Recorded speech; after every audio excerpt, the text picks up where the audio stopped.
Good morning. Marami po siguro sa inyo na nagtataka kung bakit po tayo nawala sa ating pong channel ng siguro 8 o 9 na buwan. Siguro ay kailangan po magpaliwanag kung bakit po tayo ay nawala sa ating pong channel. Ang una po nating misyon nung araw ay para po nagpunta po tayo sa YouTube para kumita at magkaroon po tayo ng financial na gains. Pero nung napagtanto ko po na hindi naman po natin kailangan ng financial na pangangailangan, ay tumigil na po tayo. Sa loob po ng 8 buwan na yon ay marami po akong nakita, especially sa YouTube, na ang ating pong mga kababayan ay pwede po nating tulungan na sa pamamagitan po ng YouTube ay marami po tayong maabot at matutulungan ang ating mga Pilipino. Lalo na po yung ating po mga charity vloggers na ngayon po ay namamayagpag at marami po silang natutulungan. Kaya ako po ay bigla na lang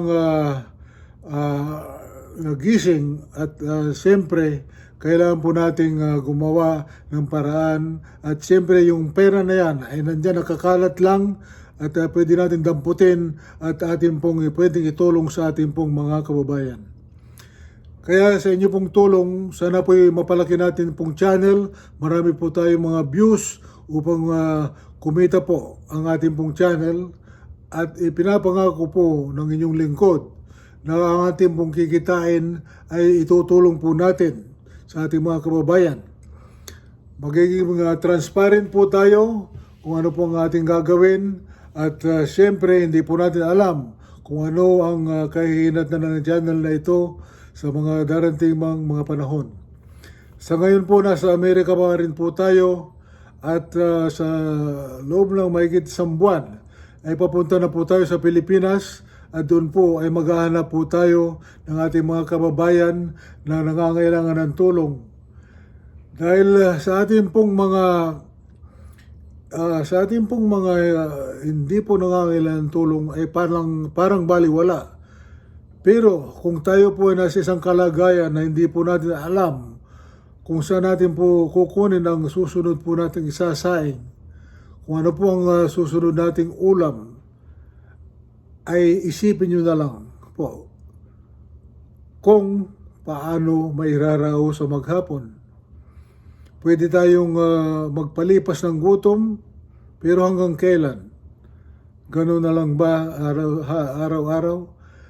Kaya hindi na po natin pwedeng isalba lahat ang ating pong mga kababayan, pero gagawin po natin at sa abot po ng ating makakaya na abutin natin sa munti po nating channel ay makatulong po tayo. Na kahit papano alam natin na hindi po natin kayang tulungan ng lahat. Pero kung meron po tayong ilang kababayan po natin na maibsan ang paghihirap, ay nakatulong na rin po tayo sa ating mga kababayan. Kaya sumama po kayo sa amin, at wag po niyong kalilimutang mag-share, mag-likes. Alam ko laging sinasabi po ng ating mga vloggers na ganun po, pero ipapakita po namin sa inyo. Makikita po ninyo kung magkano ang kinikita po natin at magkano po ang ating pong gagastusin para po ating pong magiging transparent po tayo. At siyempre, nakikita nyo na po na tumatanda na po tayo. Gusto natin po sanang mag-iwan ng ligasiya, at kahit wala na po tayo sa mundong ito, kahit papano ay maisip nila na meron po tayong ginawang mabuti. Kaya ang mangyayari pagdating po natin sa Pilipinas ay maghahanap po tayo ng ating pong mga kababayan na pwede po natin puntahan at tulungan. At sa inyo pong mga nanonood, kung meron pong mga kilala kayo dyan na talagang nangangailangan ng tulong, ay sabihin nyo, mag-comment po kayo at mapuntahan po natin. Sa ngayon po, sa Bulacan area po tayo mag-concentrate muna dahil nandun po ang base natin. At pag lumaki na po ang ating mga channel, kahit saan po tayo, strike anywhere tayo, basta may matulungan po tayong mga kababayan po natin. At isa po sa mga katangian ng ating pong mga vloggers, hindi sa pagbubuhat ng bangko, yung pong maawa po tayo sa ating mga kababayan, huwag po natin silang pabayaan at sa pamamagitan po ng YouTube na nung araw ay wala pong ganitong platform na para tumulong po sa ating mga kababayan, ay nandito na. Kaya kung mas marami po tayong makakapanood, mas marami tayong subscribers, mas marami po ating kikitain at pwede nating ibalik sa ating mga kababayan. Isang buwan na lang at konting panahon ang ating pong pag-aantay at nandiyan na po tayo sa Pilipinas.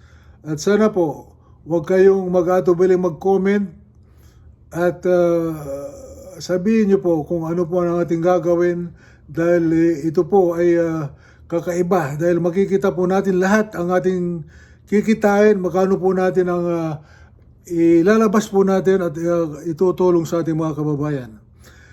As of now, ito na lang po ang ating vlog at sana po huwag po kayo magsasawa at ipamalita po nyo na tayo po ay darating dyan sa Pilipinas at tutulong po tayo kahit na sa liit na paraan ay magkaroon po ng ginhawa yung mga talagang nangangailangan at nasa laylayan po ng ating pong sosyedad.